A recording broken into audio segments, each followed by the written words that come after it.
प्रकाश जी का परिवार एक बहुत ही सुलझा हुआ और पारंपरिक परिवार है। घर की बड़ी बहू संगीता बहुत ही सीधी सादी और संस्कारी थी। सुबह का समय है और संगीता नहा धोकर पूजा कर रही थी। घर की सास कमला देवी वहीं खड़ी होकर अपनी बहू को बहुत प्यार से देख रही थी। अरे जीती रहो बहू, भगवान तुम्हें हमेशा खुश रहे। तेरे जैसी बहू पाकर तो हमारा घर स्वर्ग बन गया है। तू पूरे घर को कैसे बांध कर रखती है, मुझे तो कभी चिंता ही नहीं होती। सच में मैंने पिछले जन्म में मोतियों का दान किया होगा, तभी तो मुझे तुम जैसी अच्छी बहू मिली। माँ जी, ये सब तो आपका आशीर्वाद है। आप बैठिए, मैं सबके लिए नाश्ता लगाती हूँ। आज मैंने आप सबकी पसंद का आलू का पराठा बनाया है, आप खाइए, आप सबको बहुत पसंद आएगा। संगीता रसोई में जाती है और गर्मा गर्म पराठे बनाकर अपने ससुर प्रकाश, पति राहुल और ननद रितु को परोसती है। सब संगीता के हाथों के खाने की बहुत तारीफ करते हैं। कुछ दिनों के बाद कमला और संगीता मोहल्ले के मंदिर में जाते हैं, जहां पर उन्हें पंडित जी मिलते हैं और कमला पंडित जी से बोलती है, पंडित जी प्रणाम, आपसे एक बात करनी थी। हमारा छोटा बेटा दीपक अब अपनी पढ़ाई पूरी करके शहर में नौकरी करने लगा है। आप उसके लिए कोई अच्छी और संस्कारी लड़की बताइए ना, जो हमारी संगीता की तरह ही घर को संभाल ले। हमें तो हमारी संगीता की ही परछाई चाहिए। जी कमला जी, आप बिल्कुल चिंता मत कीजिए।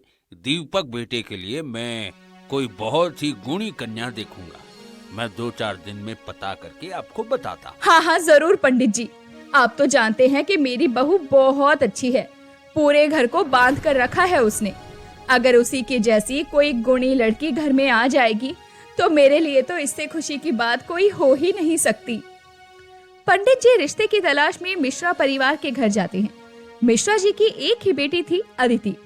अदिति बहुत ज्यादा लाडली थी और उसे काम करना बिल्कुल पसंद नहीं था। उसे बस सारा दिन फोन चलाना, इंस्टाग्राम पर रील बनाना और आराम करना अच्छा लगता था।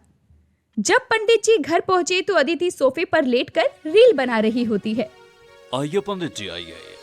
हमारी अदिति के लिए कोई अच्छा सा रिश्ता मिला है क्या? बस लड़का अच्छा कमाता हो, बस। अरे मिश्रा जी, एक बहुत ही अच्छा रिश्ता है। प्रकाश जी का परिवार है। उनका छोटा बेटा दीपक शहर में एक बड़ी कंपनी में काम करता है, लेकिन परिवार बहुत ज्यादा घरेलू और संस्कारी है। उन्हें घर के काम में माहिर बहू चाहिए, बस। अरे पंडित जी, हमारी अदिति को तो एक कप चाय तक बनानी नहीं आती। वो वहाँ कैसे टिकेगी? ऐसा न हो कि कल को उसकी वजह से मुझे उसके ससुराल वालों से ताने सुनने को मिले भाई। अरे मिश्रा जी, शादी विवाह के मामले में आटे में नमक जितना झूठ तो चलता ही है। हम उन्हें बता देंगे कि अदिति बहुत ही संस्कारी है और उसे घर का सारा काम आता है। जब लड़की ससुराल जाएगी तो धीरे धीरे खुद ही सब सीख लेगी। अरे पंडित जी बिल्कुल ठीक कह रहे हैं। आखिर बेटी होती ही पराया धन है। आज नहीं तो कल अदिति की शादी तो करनी ही है ना। आप बस रिश्ता पक्का करवाइए जी। धीरे धीरे जब सर पर जिम्मेदारियां आएंगी तो खुद ही अदिति पूरा घर संभालने लग जाएगी। इसमें इतना सोचने वाली क्या बात है? अदिति की माँ के इतना कहते ही पंडित जी दोनों परिवार की एक मीटिंग रखवाते हैं। अदिति को जब पता चला कि दीपक शहर में रहता है और शादी के बाद उसे शहर ही जाना है, तो वो शादी के लिए तुरंत मान जाती है। मीटिंग में प्रकाश अदिति को बहुत पसंद करता है, जो कि अदिति का होने वाला ससुर था, क्योंकि वो बातें बहुत मीठी करती थी। जल्दी ही धूमधाम से दीपक और अदिति की शादी होती है। शादी के बाद पहला दिन था। घर में पहली रसोई की रस्म की तैयारियां चल रही थी। घर के मोहल्ले की 2-4 औरतें भी बाहर से आई थी, लेकिन सुबह के 10 बज चुके थे और नई बहू अदिति का कोई अता पता ही नहीं था। अरे कमला जी, नई बहू को रसोई में नहीं भेजा गया क्या? रसोई से तो पकवानों की खुशबू ही नहीं आ रही। अब तक तो पहली रसोई हो जानी चाहिए थी। हम तो आज इसी उम्मीद में यहाँ आए कि नई बहू के हाथ के पकवान खाएंगे। हाँ, आजकल की लड़कियां तो बस सोती रहती है। मैंने भी सुबह से बस चाय पी है, नाश्ता नहीं किया। सोचा यही कुछ खा लूंगी। हम तो इसी उम्मीद में यहाँ पर आए, लेकिन लगता नहीं है आज हमें यहाँ से कुछ खाने को मिलने वाला है। कहीं ऐसा तो नहीं कि आपके घर में ऐसी बहू आ गई जिसे आराम करना अच्छा लगता है? अरे नहीं नहीं, वो बेचारी कल रात बहुत ज्यादा थक गई थी, इसलिए मैंने ही उसे देर तक सोने को कहा था। वो मुझसे बात करके ही सोई है। मैंने ही कहा था कि रस्में तो होती रहेगी, लेकिन पहले अपनी नींद को पूरी करना ताकि तबीयत खराब ना हो जाए। रसोई हो ही रही होगी, थोड़ा सब्र करिए, मैं देख कर आती हूँ। कमला अब रसोई में जाती है। वो बहुत ज्यादा घबराई हुई थी, क्योंकि अब पूरे मोहल्ले में उसकी इज्जत पर बात जो आ गई थी। उसने रसोई में जाकर देखा तो वहाँ उसकी बड़ी बहू संगीता पहले से ही सारा खाना बनाकर तैयार कर चुकी थी। माँ जी, आप बिल्कुल भी चिंता मत कीजिए, अदिति की जगह मैंने खाना बनाकर तैयार कर दिया है। आप बाहर मेहमानों को खिला दीजिए, मैं जाकर उसे उठा देती हूँ और उसे बोल देती हूँ कि तैयार होकर आ जाए। हम सब लोगों से बोल देंगे कि खाना उसने बनाया है, किसी को भी बाहर पता नहीं चलेगा। सच में बहू, अगर तू नहीं होती तो आज ना जाने क्या होता। ये लोग तो बाहर जाकर 2-4 तरह की बातों को 15-20 तरह की बातें बनाकर पूरे मोहल्ले में हवा की तरह फैला देते। हमारी बदनामी होती। मैं उस महारानी को जाकर उठाती हूँ और तैयार होने को कहती हूँ। संगीता अब अदिति के कमरे में जाती है और देखती है कि कमरा बहुत ज्यादा गंदा पड़ा हुआ था। कपड़े यहाँ वहाँ बिखरे हुए थे। अदिति ने अपने मायके से लाया हुआ सामान भी फैलाया हुआ था। गीला तौलिया भी बिस्तर पर था। अदिति आराम से अपने कमरे पर पड़ी हुई फोन चला रही होती है और सोशल मीडिया के रील्स को स्क्रॉल कर रही होती है। अरे वाह, ये रील तो बहुत अच्छी है, अपने सारे दोस्तों को शेयर करती हूँ, सब लोग हंस हंस कर पागल हो जाएंगे। अदिति, तुझसे अच्छी रील्स तो कोई शेयर ही नहीं कर सकता। यहाँ पर लोगों को सोशल मीडिया की रील भेजकर ये पागल करने पर लगी है, और वैसे इसके बारे में सोच सोच कर इसके ससुराल वाले पागल हो रहे हैं। पता नहीं कहां से सारा दिन फोन चलाने वाली बहू घर में आ गई। मुझे वहां पर अपनी बड़ी बहू की रसोई में हालत देखकर तरस आ रहा है, और यहाँ पर अपनी छोटी बहू को आराम फरमाते हुए देखकर गुस्सा आ रहा है। अब आशा ने अपनी छोटी बहू से कहा, अरे उठ जा महारानी, अगर फोन में रीलें चला ली हो तो जरा जाकर तैयार हो जा, नीचे सब मेहमान आए हैं। संगीता ने सारा खाना बनाकर तैयार कर दिया है, तू बस उन लोगों से ये कह देना कि सारा खाना तूने बनाया है, और मुझ पर बस इतना एहसान करना कि अब मुझ पर कोई एहसान मत करना। अब आशा अपनी बहू को तैयार होने के लिए बोल देती है। अदिति भी आलस करते हुए बाथरूम में फोन लेकर चली जाती है और फोन चलाते हुए ही तैयार होती है। लगभग 1 घंटे के बाद वो तैयार होकर आती है। सभी पड़ोसनें खाना खाती हैं। कहीं ना कहीं सभी पड़ोसनों को पता था कि ये खाना संगीता ने बनाया है, लेकिन कोई कुछ नहीं कहता। ऐसे ही कुछ दिन बीत जाते हैं। संगीता चुपचाप कमरे में झाड़ू लगाती है और सारा सामान समेटने लगती है। तभी दरवाजे पर उसकी सास कमला आती है और उसे ये सब कुछ करते हुए देखकर गुस्से में मन में कहती है, मेरी बड़ी बहू कोई मशीन थोड़ी है जो सारा दिन घर के कामों में लगी रहेगी, और ये आलसी छोटी निकम्मी बहू बस फोन चलाती रहती है जिससे फोन चलाने का पैसा मिलता है। अगर ऐसा ही चलता रहा तो मेरी सीधी सादी बड़ी बहू पूरी जिंदगी घर का काम करते करते ही घिस जाएगी। मुझे अदिति को सुधारने के लिए कुछ करना ही होगा। अगले दिन सुबह कमला देवी जानबूझकर एक प्लान बनाती है। संगीता बहू, तुम्हारे मायके से फोन आया था। तुम्हारी माँ की बहुत ज्यादा तबीयत खराब हो गई है। राहुल तुम्हें अभी के अभी मायके छोड़ आएगा। तुम आराम से 10-15 दिन वहाँ रुक कर आना, और हाँ, जैसे इस घर में सेवा करती हो वैसे ही वहाँ अपनी माँ की सेवा करना। लेकिन माँ जी, घर का काम आप तो जानती हैं कि अदिति। अरे तू अदिति की चिंता मत कर, वो सारा काम संभाल लेगी। तुझे उसकी नहीं, अभी अपनी माँ की चिंता करने की जरूरत है। जा अपना बोरिया बिस्तर समेट ले। संगीता के मायके जाने के बाद सुबह के 11 बजे अगले दिन अदिति जब सोकर उठी तो बाहर आई और उसने डाइनिंग टेबल पर देखा तो वहाँ नाश्ते का नामो निशान नहीं था, और पूरा घर ऐसे बिखरा पड़ा था जैसे उस पक्के मकान के अंदर आंधी या तूफान आया हो।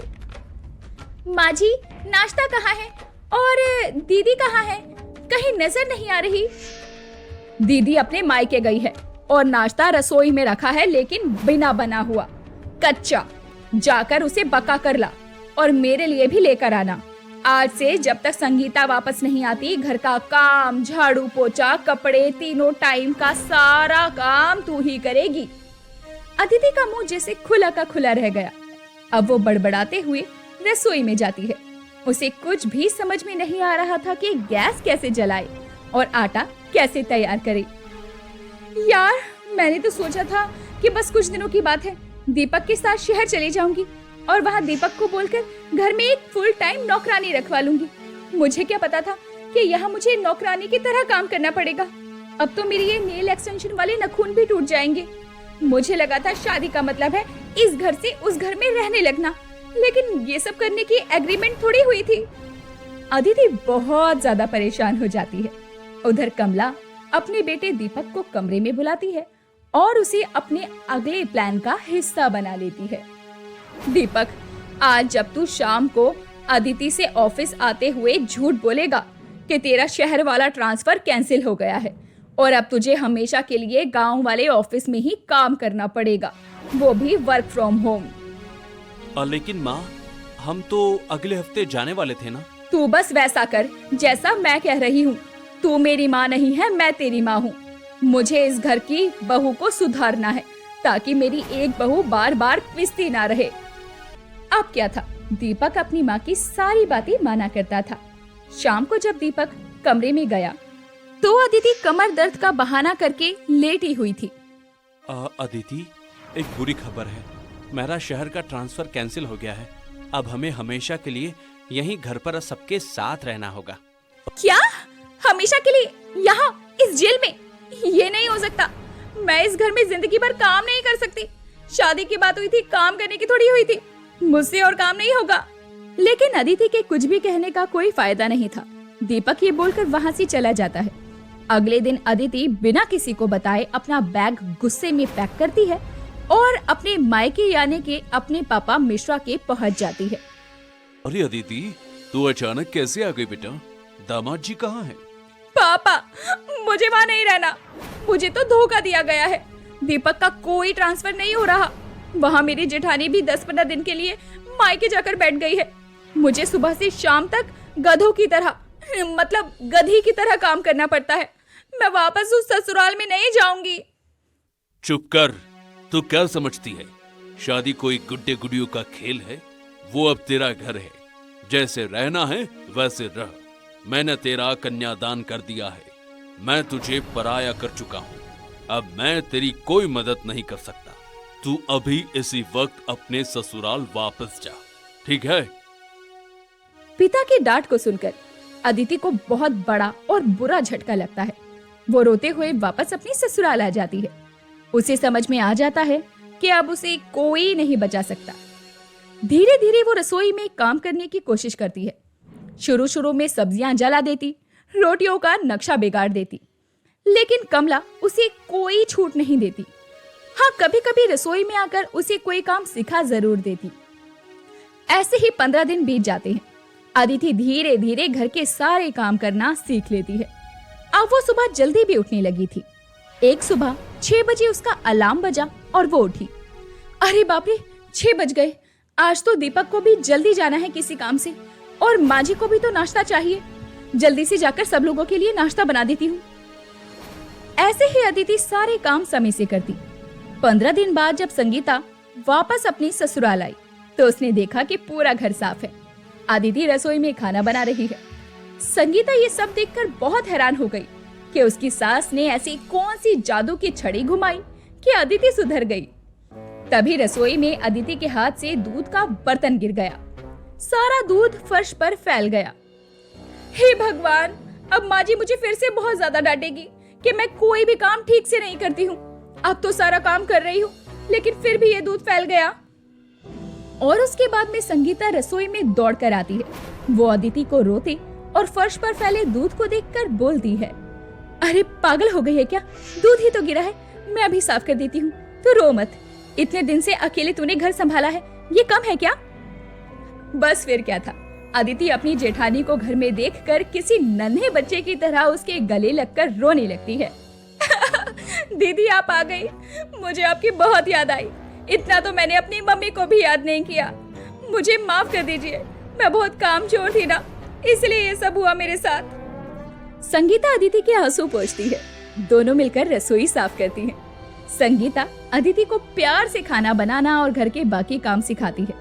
अदिति का स्वभाव अब बिल्कुल बदल चुका था। उसे अब फोन चलाने से ज्यादा संगीता के साथ काम करने और बातें करने में मजा आता। संगीता उसे कई सारे किस्से सुनाया करती। कुछ दिन ऐसे ही खुशी खुशी बीत जाते हैं। एक शाम पूरा परिवार हॉल में बैठकर चाय पी रहा था। अदिति, तुम अपना सामान पैक कर लो, मेरा ट्रांसफर ऑर्डर आ गया है। हम 1 हफ्ते बाद शहर जा रहे हैं। दीपक की बात सुनकर अदिति खुश होने के बजाय उदास हो जाती है। अरे पगली, अब क्यों मुंह उतार लिया है तूने पके हुए आम की तरह? अरे वो तो मैंने ही इसे झूठ बोलने को कहा था। मैंने ये सब इसलिए किया ताकि तू जिम्मेदार बन सके। दीपक शहर में बहुत आराम से नौकरानी रख सकता था, लेकिन एक बहू और पत्नी का काम होता है अपने घर को अपना समझना और जिम्मेदारियां निभाना। हर काम नौकरानी नहीं कर सकती। मैं नहीं चाहती कि तू जिंदगी भर सिर्फ फोन में घुसी रहे और मेरी संगीता अकेले पिसी रहे। मैं तुझे इस घर की जिम्मेदार बहू बनाना चाहती थी। बाजी, आपने बिल्कुल ठीक कहा। अगर आप मेरे साथ सख्ती से पेश नहीं आती तो मैं कभी भी परिवार का महत्व नहीं समझ पाती। माफ करना, मैंने जितनी भी बार आपको मन में गालियां दी उसके लिए मैं आपसे माफी मांगती हूँ। तुमने माँ जी को गालियां दी थी, ये तो बहुत ही अच्छी खबर है। क्या बोली तो संगीता बहू? इसका मतलब तू भी मुझे मन ही मन कोसती थी। माँ जी, मेरे कहने का वो मतलब नहीं था। मैं तो ये कह रही थी कि आपकी बदौलत अदिति बहुत अच्छी बहू बन गई है। सब लोग हंसने लगते हैं। अदिति ने अपनी जेठानी संगीता को गले लगा लिया। अब अदिति इंस्टाग्राम पर रील बनाने के बजाय अपनी जेठानी के साथ मिलकर घर को स्वर्ग बनाने में लगी रहती। इस तरह एक सास की छोटी सी चालाकी ने घर को टूटने से बचा लिया और 2 बहुओं के बीच में गहरा प्यार पैदा कर दिया।